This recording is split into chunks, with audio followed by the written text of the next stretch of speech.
Oh, TikTok users. Oh, kala nyo tapos na ako sa ano ha? Sa aking pati TikTok ha. Oh, ito na. Tatapusin ko na to para wala nang problema. Oh, ito na. Para sa ikalimat huling bahagi ng aking only one simple caption kaugnay sa kampanya ni Alex Ayala ngayong 2025.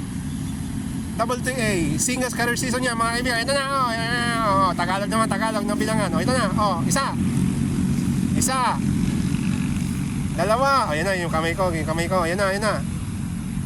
Ay. Dalawa. Oh, dalawa't kalahati. Ayan na. Oh, ayan na. Oh, tatlo. Ayan na. Oh, ayan na. Oh. Uy, tingnan niyo mga kaibigan, oh. Oh, tatlong screenshots yan, ha.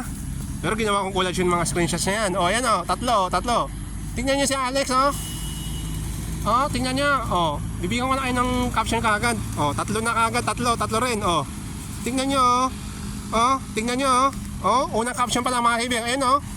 Oh, ayun lang mga question niyo yung kanya kampanya na yung 2025 day Singles Career Season niya. Oh, ito na, oh. Oh, Air Phenomenal rise to top 50, oh. What a happy ending at our season. Oh, sa kanya 2025 season, ha. What a happy ending of our 2025 season. Oh, ayan, oh. Tingnan niyo, oh. Biro mo siya lang nakagawa niyan. Oh. Uy, sana all. Oh. Biro mo siya lang nakagawa niya umabot sa top 50. Oh. Totoo ba 'yan? Sana all.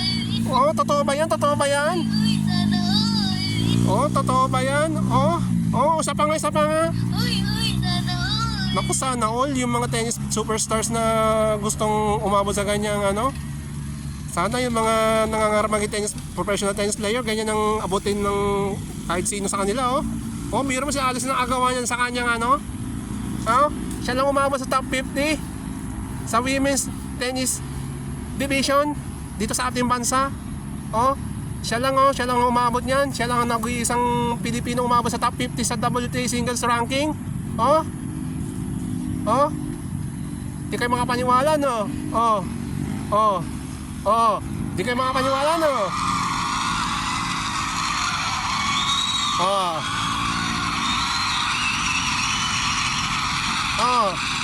Top 50, oh. Nagtapos ng kanyang season. Umabot pa sa top 50. Umabot pa si Alex, oh. Top 50, oh. Ayun, oh. Top 50, oh. Ayun, oh.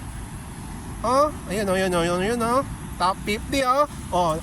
Ayun, oh. Top 50, oh. Oh, pati sa Wikipedia, ayun, oh. Ayan, oh. Nakikita niyo. Ayan. Yun, nilagay ko ng star yan, ha. Oh. Baka sasabihin nyo, baka i-bash nyo pa si Alex, ha. Oh, ito na, ikalawang caption na kagad. Ito matindi sa kalawang caption.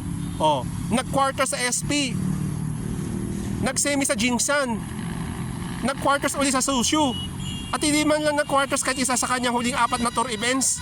Sa kabila ng lahat ng yan, umangat pa siya patungo sa top 50. Umangat pa sa top 50, unbelievable. Umabot pa sa top 50 si Alex, top 50 pa yan, ha. Buti na lang natalo si Christina Buxan ng na-Espanyol sa Hong Kong Open. Yung tumalo kay Alex. Doon sa yung tumalo kay Alex, yung Canadian na yung Canadian si Mboko.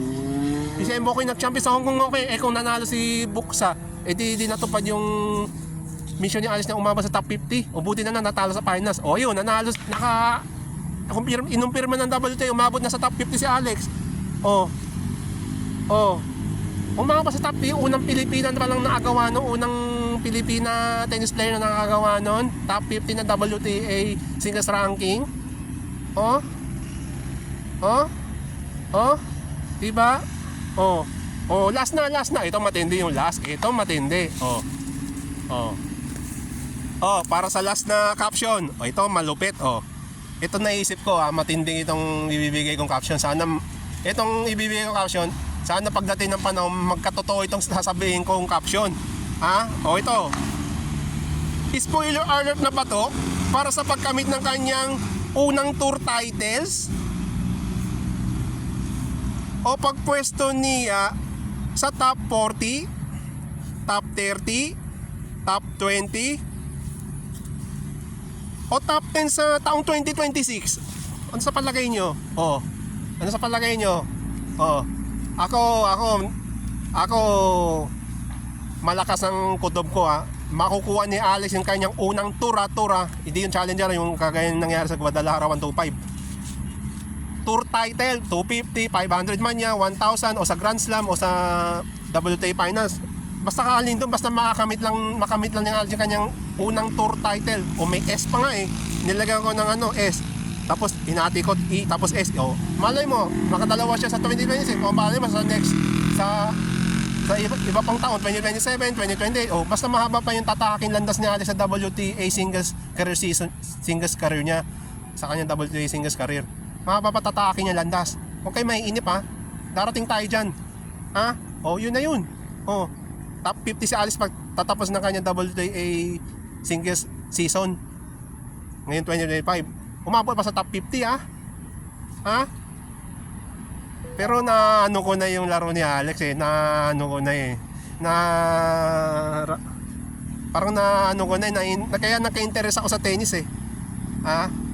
Biro mo unang naging panahon ni Martina Hingis nung late 90s hanggang early 2000s. Tapos 20 years ako naging pan ni Serena Williams. Eh nagretiro na si Serena Williams ngayon 2025. Oh, edi si Alex naman ang ano ko, ang susuportahan ko. Oh. Yun ang masasabi ko.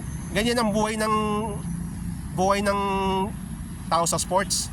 Oh, ako pan. Oh, tapos sinusuportahan ko, alimbawa, sinusuportahan ko si Pacquiao noon nung 2000s. Oh, sinusuportahan ko yung Barangay Ginebra sa PBA. Oh, tapos ngayon naman sa tennis si Alex. Kasi ano to eh, historic yung ganong klaseng moment na maging fan ka ng avid fan ka ng isang superstar players. Oh. O ngayon si Alex sa larangan ng tennis, hindi pa nangyayari to sa ano ko sa tanang buhay ko na tinatangkilik ko yung yung larong tennis. Wala pang nangyayari sa Filipino players. Si Alex pa lang ang nakagawa nun. Napanood ko yung mga laro niya, talagang unbelievable.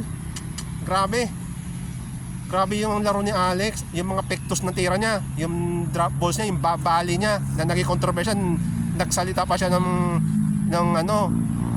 explicit word nung sa US Open. Oh.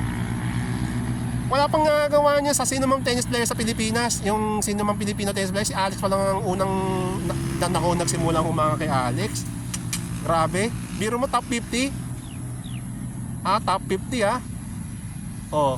Kaya yung sinabi ko si Katlong Casio na spoiler alert, posibleng mangyari baka sa 2026 next year. Umabot na siya sa top 40, top 30, top 20, top 10. Yan ang inaabangan ko dyan. Kaya aabangan ko tong laro yung kampanya niya Alex sa kanyang karir ha.